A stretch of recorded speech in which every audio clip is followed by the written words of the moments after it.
So for the past 8 years, I've been teaching at one of the biggest guitar store chains in the world. And I've had the opportunity to work with literally hundreds of students. So I've heard pretty much every question that there is from beginner level to advanced. But today I want to share with you the number one biggest question or issue that I get from intermediate level students. And that's this: how can I learn to play a song all the way through without stopping? Or they'll say something like this: I've been playing for X number of years and I know a bunch of chords, but what I really struggle with is changing chords on time, like getting to the next chord at the right time.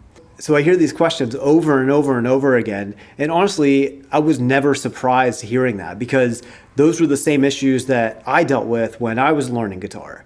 And it wasn't until my mentor taught me these specific things that I was actually able to go through and play the song from the beginning to the end. It sounds like such a simple and easy thing to do, but almost nobody can do it. That's kind of what separates a lot of the beginning and kind of late intermediate students. So the good news is that the answer to this problem is actually really, really simple, but it's not so obvious. And if someone doesn't show you this stuff, you might be doing a lot of these things the wrong way. Before we get into that simple solution, we really need to discuss something that's really, really important that you might not be considering. And that is something that we call the practice mindset. You see, most people practice like this. They pick a song that they want to learn. So the first thing they do is they try to find the tabs online. And then they hope that the tabs are correct, because if they're wrong, then they're screwed. Then they'll print out the tabs, arrange them in their playing area, and then start to try to memorize the song, starting in measure 1 and going through the end of the song. After a while, they'll start playing something that sounds a little bit like this.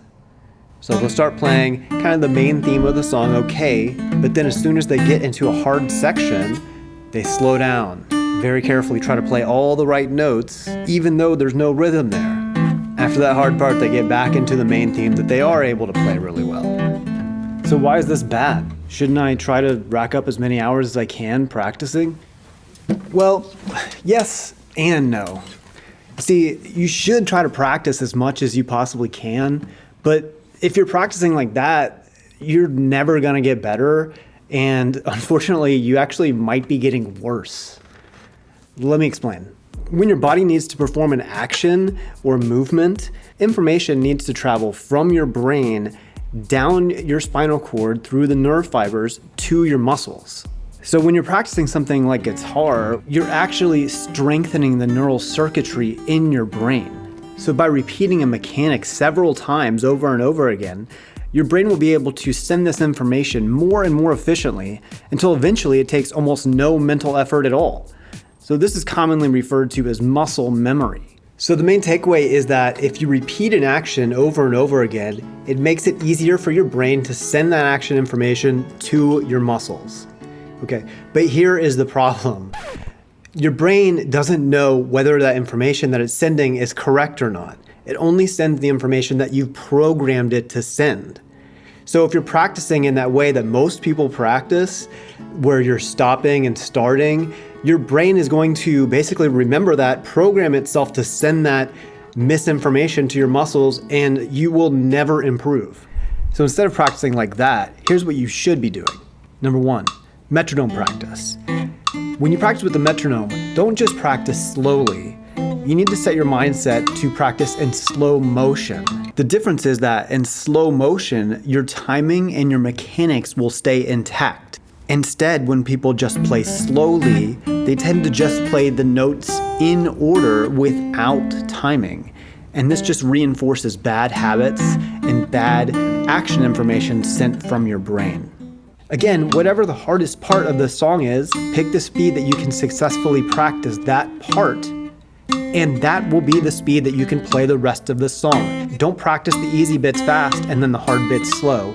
Practice the whole thing in slow motion. Number 2, over time, you can slowly start to pick up the speed on these exercises.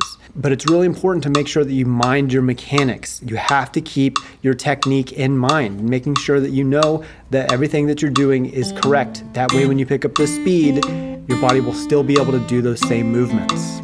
Number 3, keep a log of your practice BPM over time. So on any project that you're working on, make sure to just write the date and then the practice speed that you practiced for that session. As you can see over time, as long as the mechanics are correct and you're practicing in slow motion, you'll see that you'll be able to increase the BPM slowly over time and eventually be able to get it up to full playing speed.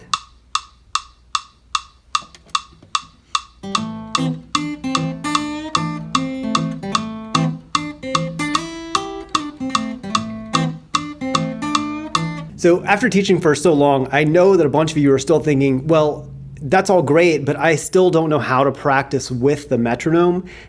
And that's a super common question. If you have questions like that, or you're thinking that the metronome is still too distracting for you, or you're not getting the benefits from the metronome, please watch this video over here and I'll answer all those questions for you. So I'll see you there.